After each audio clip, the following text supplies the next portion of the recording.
You see, paying a collection agency and paying a debt collector does absolutely nothing for your credit score, and that's why I strongly recommend for you to watch this video for you to find out why you should never pay a collection agency. So what do you mean I don't have to pay these collection agencies? They have my name, they have my address. I think I owe them money.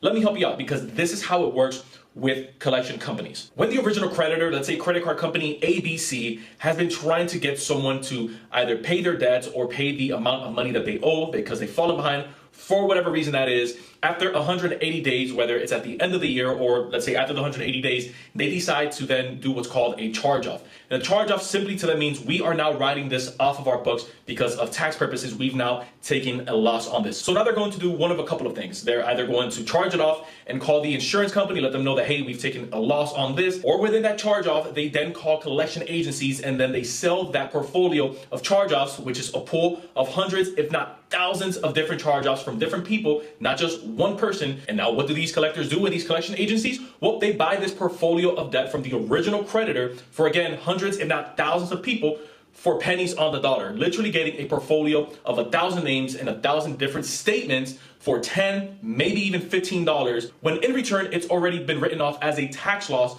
to these original creditors. So now these collection agencies are just looking to double dip on what another company has already profited off of. So first things first, one of the reasons you are not obligated or even should be paying these debt collectors is because legally, you never made a legal binding contract with them stating that you are going to get a loan from them and that you will be paying them back. That's between you and the original creditor, which remember, it's already been charged off. The second reason is because remember, these collection agencies already purchased that debt from the original creditor. But here's how that works. When they purchased that debt, they were only buying these snapshots of these contracts for the original contract, but they don't actually own the original contract. That's right. So they don't have a physical copy of your wet signature verifying and validating that you actually owe them that money and that you're indebted to them. And the reason why more often than not, they don't have that information, even though they'll send you these harassing letters that say, hey, we've been assigned by XYZ credit card company that you owe them. We've now taken over the file to legally come after you,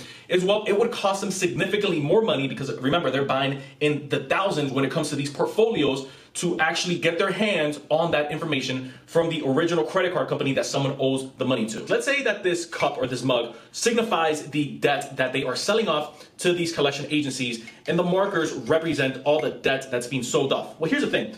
All the debt that's being sold off in here doesn't have the actual original contracts in it because they're all right here. And that's what makes it more expensive for them to buy it on the back end. And at the end of the day, it is a business transaction for them and an extremely risky one at that. Let's say that they buy 10 different charged off accounts from these original creditors with all the information. Well, guess what? They now have to go through the same process of trying to get someone to actually cough up the money that they owe because it's already been proven that the person doesn't have any money or has shown that they cannot pay that amount of debt within the last 180 days leading up to them going into collections and becoming an official charge-off. So rather than running the risk of them not possibly seeing a return on their investment by purchasing maybe a more expensive original contract for the debt owed, these companies will go ahead and settle for hundreds, if not thousands, of different collections within one big debt portfolio because if, let's say, they, for whatever reason, aren't able to get any money on it, well, it only costs them $10, $15 for, again, that big portfolio to begin with. And this is why you always see them calling you hundreds, if not thousands of times a day. These companies don't own the original contract. They don't have any hard evidence on you.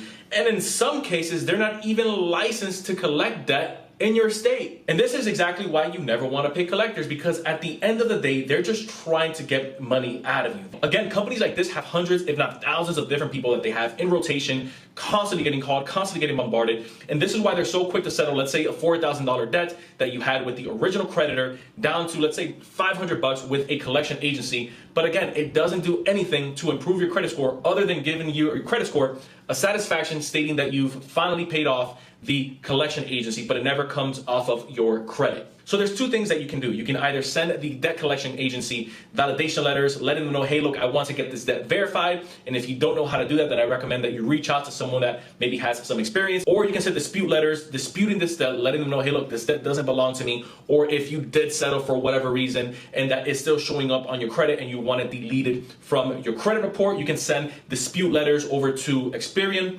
TransUnion, or Equifax. Now, one really important thing that you do want to find out is the statute of limitations for your specific state and how long that stays on your report and how long they can continue to come after you for it. One dirty tactic that these collection agencies do, which again just drives me crazy, is they will literally find a way to have someone pay it, or somehow it magically gets paid, or somehow they magically find a way to have a statement pulled up where it says on this date you paid even $1 toward it, and this yet again throws you into that loop. So rather than waiting 4, 5, even 6 years for it to come off, well, it again starts the cycle. I've heard of stories where people are literally on their final week before it comes off after waiting 3, 4, even 5 years. And then all of a sudden they get a report the following month stating that, well, they went into some type of payment plan with these collection companies, which again, it beats me of why anyone would ever do something like this to begin with. And there you have it. I hope that you enjoyed this video on why you should never pay a debt collector.